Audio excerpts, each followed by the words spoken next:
Do you ever wonder nganong ang uban is ga-change and ang uban dili? Well, that's what we're going to talk about today. So, I have taken this course by Yale University, short course by Yale University titled The Introduction to Psychology. And our topic today is about the science of the mind and how to train it 2 steps at a time to change yourself and change your life. So, when I took the Introduction to Psychology by Yale University, it's very like a big series of topics, and I will share it to you by chunking the topics. So today's topic is about the brain, neuroscience, which is the foundation to psychology. So I want to start this lesson with the story of Phineas Gage. Well, Phineas Gage is a blasting foreman who is working on a railway construction project, and his job during that time is to ginabuto ang mga bato. So his routine during that time is that katong dako nga bato, ginabuto to nila so that they can put that on a railway so that maagian sa train.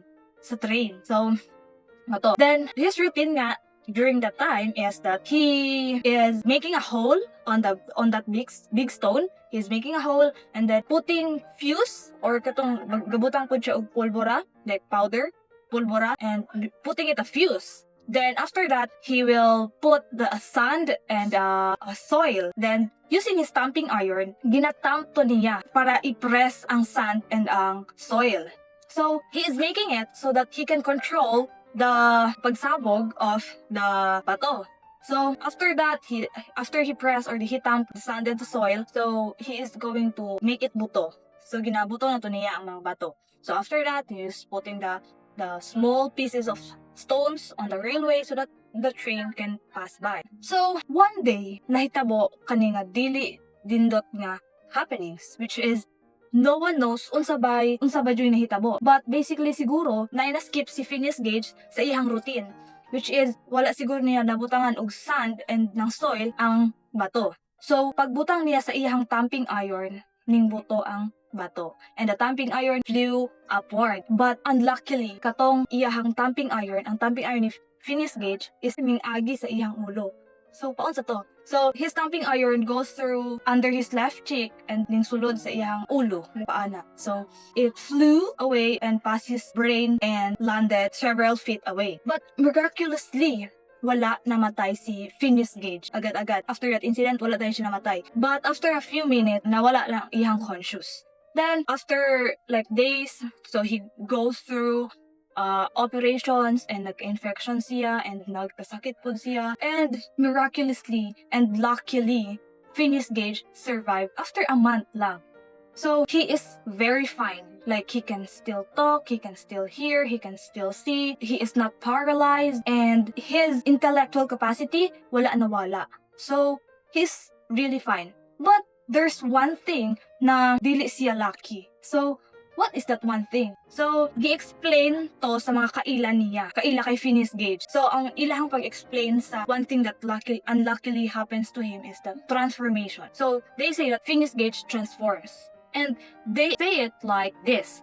Like before daw, Phineas Gage is a hardworking and a kind man and a man of temperate habit. And after the incident, they say that Gage is no longer Gage because Gage transforms into someone who is rude, who is dali lang masuko, and usahay man insulto, and ang iyang decision making is nag-affect pod. So, iyang decision making is naging weak. So, because of that things that happened to him, well, nawala siya sa iyang job or gitanggal siya sa iyang job as a foreman. So, si Gage is nag-flew sa States, tapos he tried to find a job, but of course, because of the transformation that happened to him, he was not able to dugay on where he is working. And yes, so what he did is like, nag-ado siya sa mga laing lugar and telling people the miracle that happens to him. So, ginaingon niya sa tao nga, a tamping iron goes through my brain and I'm still alive. Like that. So, ginabit-bit niya iyang tamping iron, showing it to people that this is the tamping iron that goes through my brain and I'm still alive. And yes, it changes his life. So, the point here is, why am I telling you this? So, bakit ko ba ito sinasabi sa inyo? or ngano ba na ako naginaingon sa inyo ha, this story. Well, this story of Phineas Gage illustrates a lot of reasons for us to believe that if our brain got damaged, then our personality, our behavior, and everything changes. There's also this story of Phineas Gage, amazingly summarized by a Nobel Prize winner and a molecular biologist, Francis Crick, on his book, The Astonishing Hypothesis. So, on his book, Astonishing Hypothesis, he says that your mind is a product of a group of nerve cells or neurons working together and the molecules interacting. So, mao tong ginaingon ni Francis Crick sa iyang book. And that group of nerve cells or neurons working together and the molecules interacting is our brain itself. In simple terms, he is trying to amplify that our mind, our behavior, our personality is what our brain does. This term that our mind is what our brain does is the real term of this is called materialism. That we are kind of like a material thing, like a car or whatsoever. So something like that. And this perspective saying that our mind is what our brain does is a perspective, a neuroscientific perspective in psychology. In this case, it is telling to us that when our brain got damaged, our personality got damaged. So we can change, but we don't need an accident to happen to us for us to change. We can change for the better.